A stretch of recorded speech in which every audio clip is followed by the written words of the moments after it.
Welcome back to the Deep Dive. We're plunging into another fascinating topic today, pulling out all those vital nuggets of knowledge just for you. And today, we're getting into Alice Feeney's seventh psychological thriller, Beautiful Ugly. That's right. A book that, well, it really dives deep into marriage, grief, and honestly, the darker side of human nature. It really does. And this deep dive is basically your shortcut to understanding its intricate characters, the really complex plotting, that absolutely shocking climax. Oh, don't spoil it yet. No. And its profound themes, too. Okay, good. And our mission today, really, is to unpack why this specific book, Beautiful Ugly, isn't just, another thriller on the shelf. Yeah, what makes it genuinely stand out and what's, let's be honest, a very crowded genre. Exactly. We're talking surprising facts, maybe some aha moments, and the kind of insights that hopefully stick with you. Okay, so where should we start? The characters. Let's do it. Let's start with the architecture of deception Feeney builds, beginning right there with the characters themselves. You got it. So at the absolute heart of this story is Grady Green. Okay. Now, when you first meet him, he seems like a really sympathetic figure. He's this grieving husband. His wife has just mysteriously vanished. Right, you feel for him initially. You do. But Feeney, she pulls a fast one on us pretty quickly. She peels back the layers, and you start to see that Grady is what critics call a static character. Meaning someone who's profound self-involvement and deep-seated delusions completely stop them from growing or changing at all through the story. He is who he is. So he's presented one way, but then he sort of morphs into this morally ambiguous figure. Yeah. How does she expose his true nature? You mentioned psychological manipulation. Yeah, it's done really expertly. His mental state just deteriorates throughout the book. It's made worse by this crippling insomnia he has and the sheer isolation of being on this remote Scottish island. It all comes together to create this really compelling psychological portrait. So you're constantly questioning him. Constantly. Questioning his perception of events, his version of reality, everything. And that unreliability, his skewed perspective. It's not just there to confuse us, right? It must serve a purpose in the story. Oh, absolutely key. His unreliability is a core narrative function. It's specifically designed to ramp up the tension and, crucially, to set up those incredible plot twists later on. Okay, that makes sense. And, his own words are incredibly telling. There's a line where he says, "I need quiet to write. Besides, I have my characters for company and prefer them to real people, too." Oof. Yeah, that definitely lays bare some narcissistic tendencies, doesn't it? It really does. So if Grady is our unreliable lens, then Abby Goldman, his missing wife, she's like the puzzle we're trying to piece together through that murky lens. Yeah. What's so masterfully crafted about her character, as you put it earlier? Well, unlike Grady, her character isn't just given to you up front. You discover Abby through multiple perspectives, different timelines, which makes her feel masterfully crafted because her true nature, her backstory, it only gradually comes into focus. It's a slow burn. Right. She starts off as the victim, the missing investigative journalist who vanished after stopping to help someone on the road. That's the initial setup. Exactly. But then, as you dig deeper, you find out she was actually investigating domestic abuse cases. Oh, interesting. And here's the kicker. She was secretly pregnant through IVF. Wow. Yeah. And she was afraid to tell Grady because he'd made it clear he didn't want children. Learning that just completely flips your understanding of their whole relationship, doesn't it? Absolutely. It changes everything you thought you knew about them. And connecting this wider, even the supporting characters on the Isle of Amberley, they're not just background noise, are they? Not at all. Yeah. Take Sandy McIntyre, the ferry operator, who's also the island sheriff. She seems kind of enigmatic, and she represents this mysterious feminine collective that you slowly realize is secretly driving the story. A collective. Okay. And then there's Kitty Goldman. She's Grady's literary agent, but also Abby's godmother. Oh, complicated. Very. And she turns out to be this truly pivotal figure, but her real motivations, you don't get those until the very end.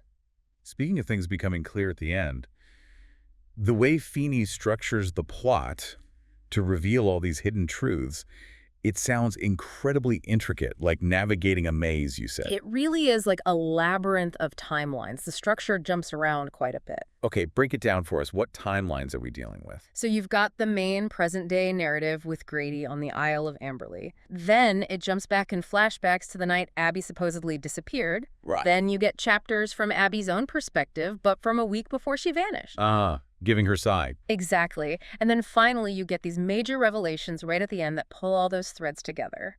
That sounds complex, but it seems like it works. Like it gradually gives you information while still cranking up the suspense. Totally. And what's really impressive, I think, is how Feeney keeps perfect control over all these narrative threads. You don't get lost, even with all the jumping around. She guides you through her tapestry of tension.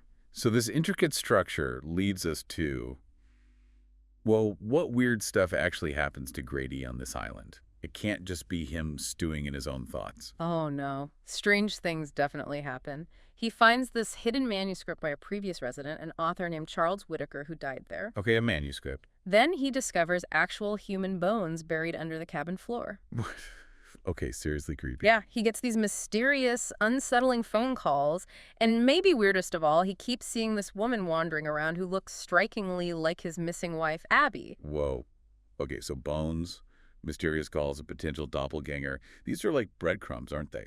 Leading towards the real bombshell. Exactly. They build the suspense until that climax hits, and like you said, it just shatters everything you thought you knew. All right, let's get into it. What is the central revelation? What does Kitty confess? Right. So Kitty finally tells Grady the truth. Abby never actually disappeared the way Grady claimed. Oh. It turns out Grady was the one lying in the road that night. Abby stopped to help him. No way. Yes. And he drugged her, brought her to the island, and she'd been living there secretly, pregnant, for months. Wow. Wow, so the whole missing person story was his fabrication. Completely. So the Isle of Amberley, it's not just a remote place, it's actually this feminist sanctuary designed to systematically remove abusive men. That's the shocking truth of it, yes. It's a system run by women to protect other women by eliminating the threat. And Charles Whitaker, the writer whose manuscript Grady found, what happened to him? Well, he apparently discovered what the island was really about, and when he refused to support it financially with his writing, they killed him. Those were likely his bones Grady found. Gosh, that is dark. So what happens to Grady then? What's his fate? He's given an ultimatum by Kitty and the others. Either stay on the island, keep writing, essentially taking Whitaker's place to fund their operation, or face death himself. A terrible choice. He tries to be clever, attempts to send a coded message for help in the manuscript he eventually publishes. Does it work? No, they discover it. And his greatest fear, which is mentioned earlier in the book, being buried alive, is exactly what happens to him. Chilling. A truly chilling end. And that brings us squarely into the deeper layers of the story, the thematic resonance. Definitely. The title itself, Beautiful, Ugly. It's such a perfect oxymoron. Yeah. Combining those contradictory terms. And it seems to perfectly capture that central theme, the coexistence of beauty and ugliness, right, in people and situations. Absolutely. It permeates everything. The title, even the chapter headings reflect this duality. It speaks to how life gives you these beautiful moments, often with people who themselves are capable of really ugly things. It's in their actions, their memories, their relationships. And the novel really digs into marriage and manipulation, doesn't it? It seems like a pretty scathing look at toxic relationships. It is. It powerfully highlights how, love, when it gets tangled up with obsession, can become this really destructive force. It leads to this completely distorted view of the past, an inability to accept painful truths about the relationship, about the other person, about yourself even. Which ties into another big theme, right? Memory and identity. Exactly. A really significant thread woven through the whole novel is the erosion of memory and identity. Grady's understanding of his past, of Abby, it's constantly shifting, constantly being undermined. And the island setting, in that context, it becomes almost a metaphor for the psychological maze that Grady is completely lost in. He can't trust his own mind. And beneath all that psychological drama, there's this other layer you mentioned, the feminist revenge fantasy. Yeah, it's pretty provocative. Women systematically eliminating abusive men. It definitely resonates with current discussions about domestic violence and women's safety. It offers a very stark, almost visceral take on achieving justice, maybe outside the usual systems. It's certainly a bold choice for a thriller. And beyond just the themes, the book has some really remarkable final touches that make it distinctive. Like the setting. Oh yeah, the atmospheric setting, the remote Isle of Amberley. It practically becomes a character in its own right. Feeney describes it so vividly, you feel like you're right there with Grady. And that remoteness, it must create a real sense of claustrophobia. Totally. Yeah. A palpable sense of claustrophobia and this underlying threatening atmosphere. It really amps up the suspense. And Feeney's techniques, narratively speaking, we talked about the unreliable narrator and the timelines. Right, those are key. But she also uses these really powerful symbolic elements. Like there are these dolls with sewn shut mouths that appear. Oh, creepy. Yeah, and recurring images like specific redcoats. These symbols really drive home the themes of silencing, memory, and maybe hidden identities. What about her writing style itself? How does it feel to read?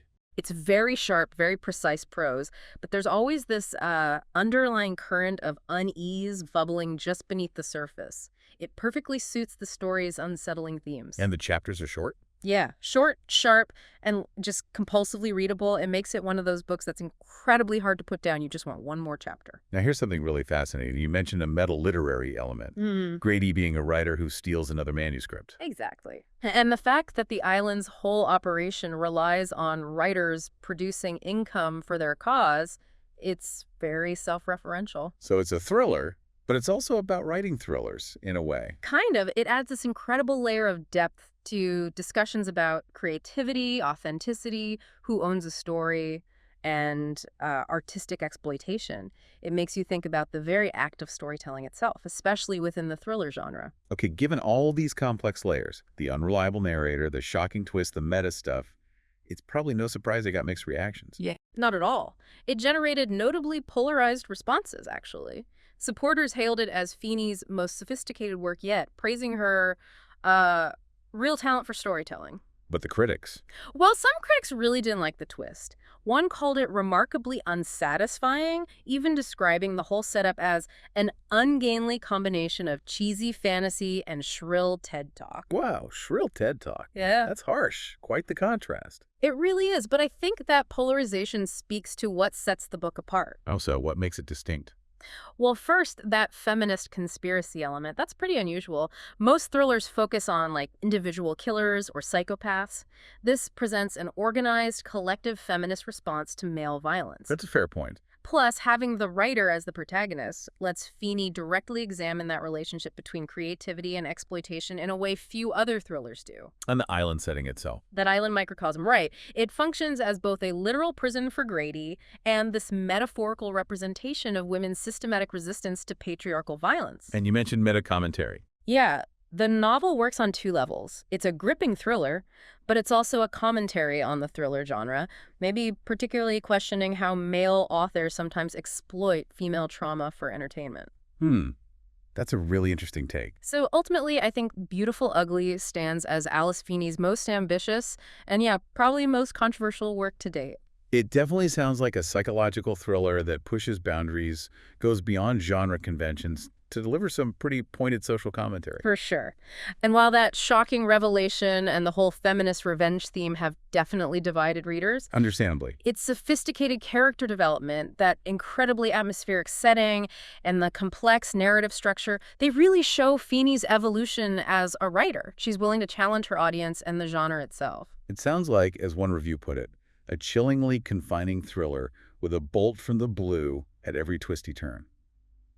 But also something deeper. Yeah, offering a profound psychological exploration of the human condition, memory, and the consequences of denial. It definitely doesn't offer easy answers or comfortable resolutions. No, it certainly sounds like it doesn't.